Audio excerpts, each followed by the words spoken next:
to order, brethren, to receive the most worshipful, the Grand Master.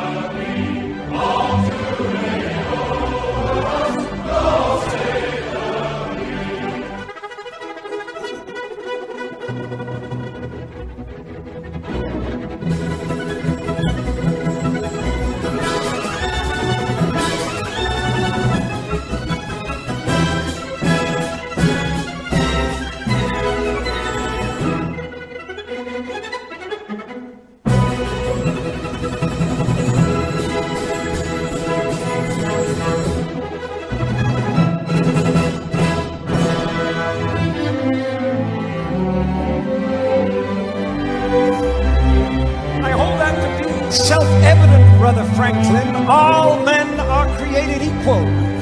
Indeed, Brother Washington. All Freemasons meet as equals, and we have an opportunity to create a nation in the very essence of Masonic morality. It would be wonderfully symbolic, don't you think?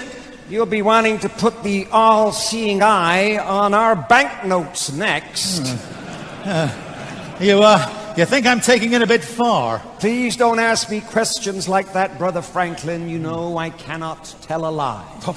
Oh, come on, Brother Washington. Everybody lies occasionally, surely. Especially politicians. Not me. Not even so much as an alternative fact. We must all be aware of fake news. The people must be free to think what they like as well. We can have no thought police in our new society. The foundation stone of our new nation built on all those principles that we hold dear. The plans for our new capital city already have a very Masonic feel to them, yeah. Candidate for initiation into the order, I'm giving him a little introduction into some of our mysteries. These two gentlemen are founding an entire nation built on our principles. We have great promises for our new nation. You know, I wonder if other presidents after me will also be Freemasons. Many will be.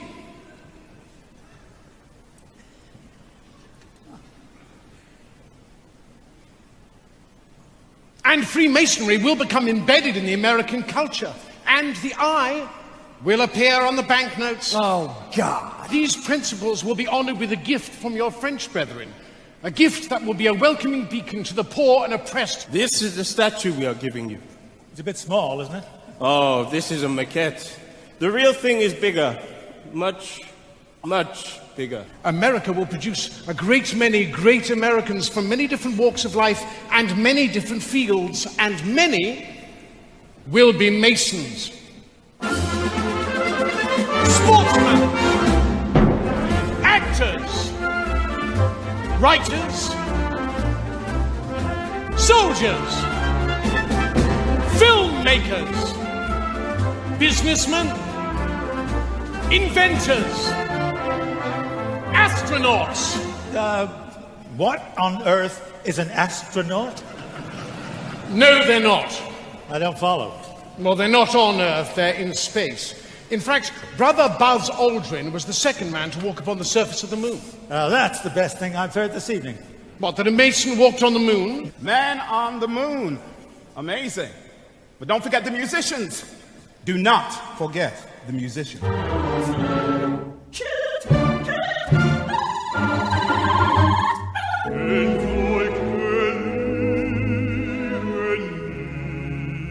Authoritarian and totalitarian regimes continue to suppress Freemasonry, afraid of its strong heritage of liberty and equality. It symbolizes the inevitability of your end.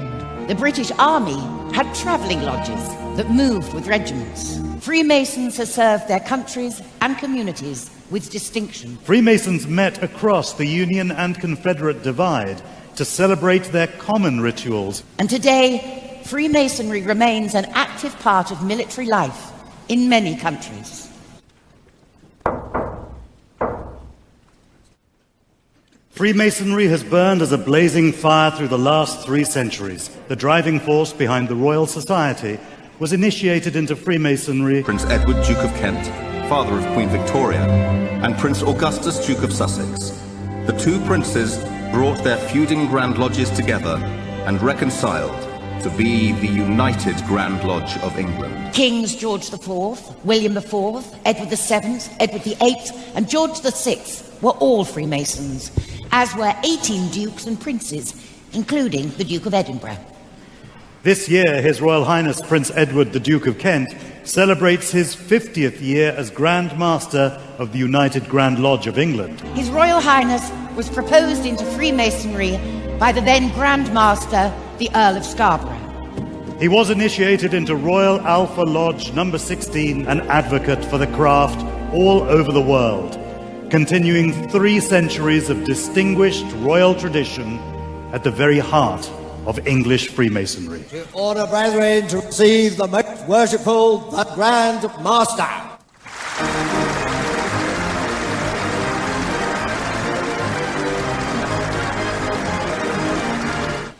As permanent master of these 3 lodges, I now call on my deputy masters.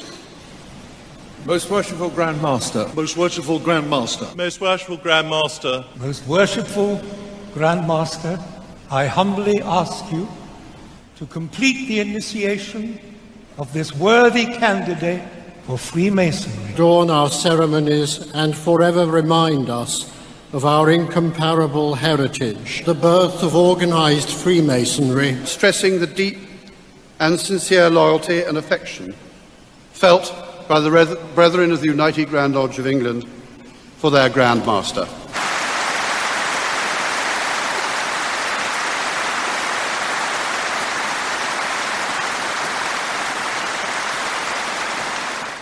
I had the pleasure of meeting 136 Grand Masters visiting from overseas at Freemasons Hall yesterday.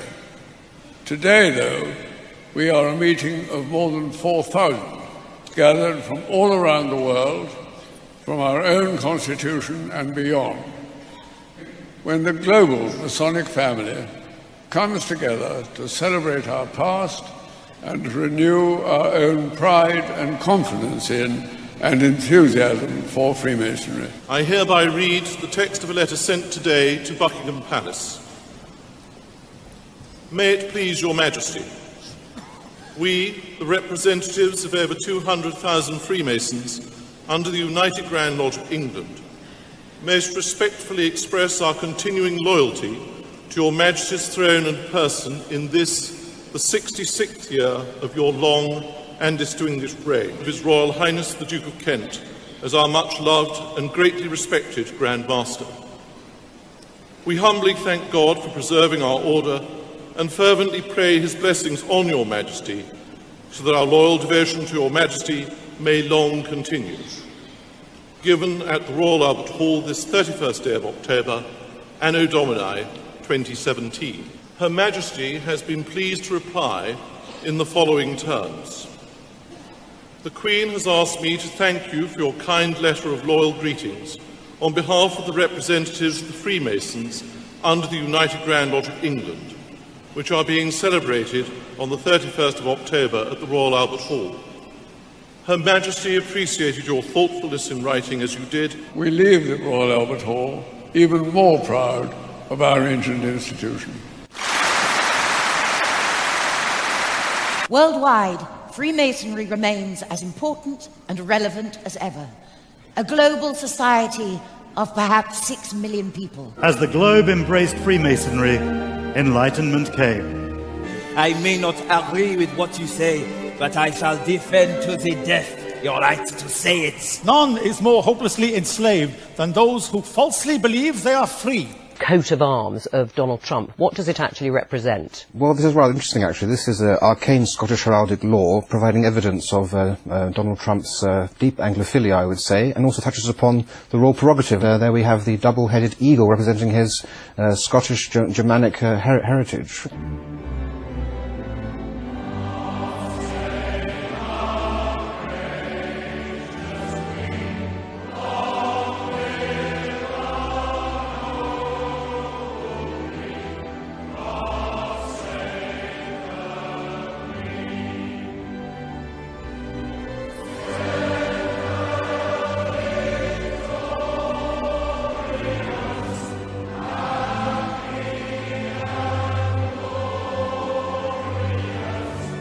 the actors were high Masons. You take those early actors, Frank Sinatra, all of those that were involved in those movies, John Wayne, they were all 33-degree Freemasons.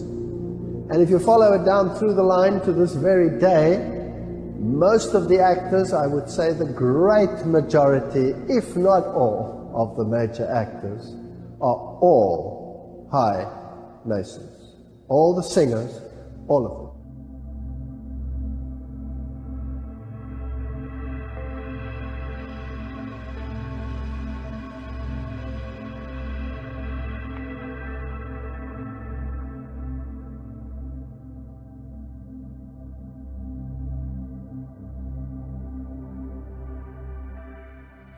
They're all idols of Satan. That's what we have in Washington, D.C. They're beautiful. Oh, yes, they're beautiful. They're lovely. They're made of stone. But they are of the devil. There's a famous book published by Freemasonry in Washington, D.C. It's entitled 10,000 Famous Freemasons. That's the title of it. 10,000 Famous Freemasons. It's a great reference book. You'll find the names of astonishing people there. In fact, it seems that at least 14 U.S. presidents have been Freemasons. Some 35 Supreme Court judges have been Freemasons.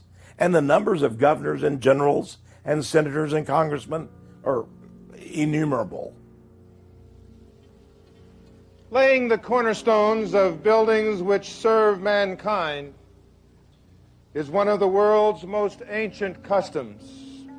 The cornerstones of the President's house, known to us as the White House, the Washington Monument, the Smithsonian, Independence Hall in Philadelphia, incidentally by past Grand Master Benjamin Franklin, and Constitution Hall stand out among many others as outstanding examples of cornerstones which have been laid Masonically. The Washington Monument, that giant obelisk, is based on an obelisk from the 14th century BC, ancient Egypt. Now, why would we have an obelisk in Washington, D.C.? Look at the word itself, obelisk. Notice it has the word bell in it.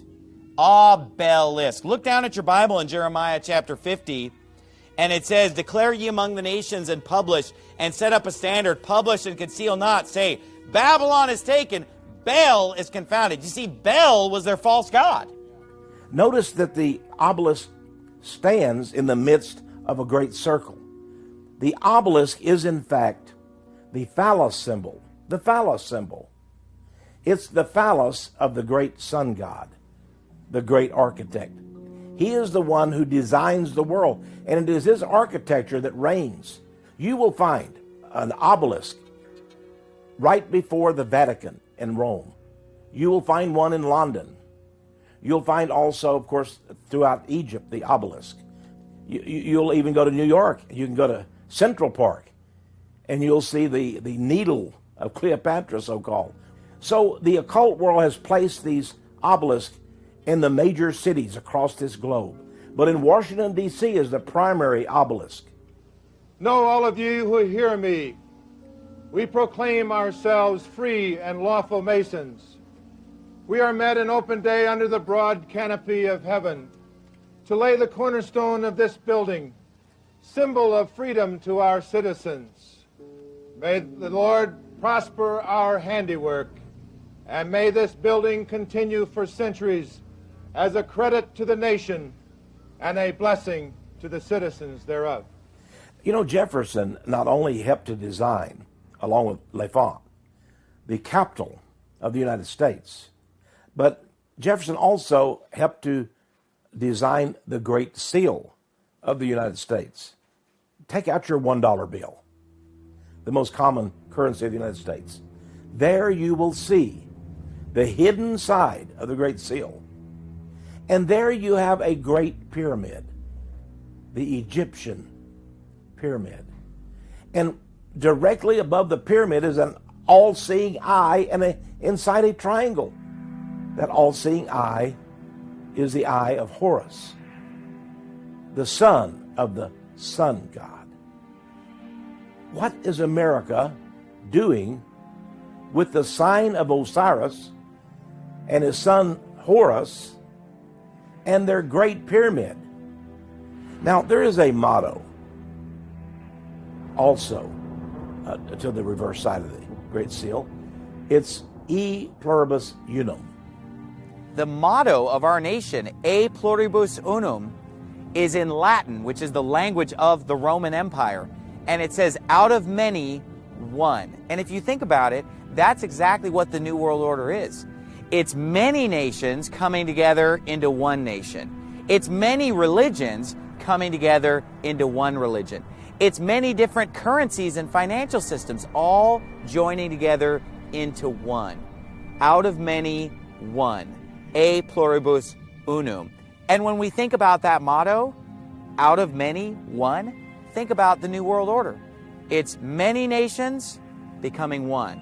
Out of many religions, one. Out of many financial currencies, one. People may also be thinking, well, does it really matter that these are on the back of an American dollar or any other currency for that matter? What is the significance? I wouldn't have known the answer to that question had I not had meetings in Seattle, Washington. One afternoon I was walking into a building and a girl came in carrying a large volume called The Secret Teachings of All Ages by Manly Hall, a top Freemason writer. And when I saw the book, I got excited. I said, "How much for your book, dear?" She said, $20. So I paid her $20 American and I got the book. And I trust she bought another one. When I took that book home, I discovered much of the answers to my problems. For example, he said there in that book that when America was settled, it was settled by two groups of people, the Pilgrim Fathers, and that's why we read here, "In God we trust." They settled America for religious freedom.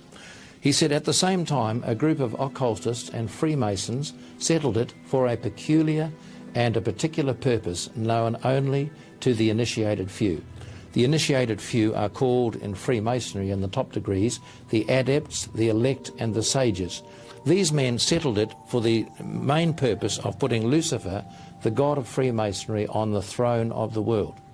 According to the Freemason world, they have a plan, an agenda. They believe that agenda will be worked out when finally the United States meets its destiny. What is to be the destiny of the United States? It's not democracy. It's not freedom. We are to be the Masonic capstone of this world. We're to represent the Freemasons. They will become the lords of earth, and we shall be a subservient people. This is the hidden agenda. This is the secret destiny of America. But it's been clothed in stone, in the stone idols and statues and buildings and architecture of Washington, D.C. We see a wonderful historic day for the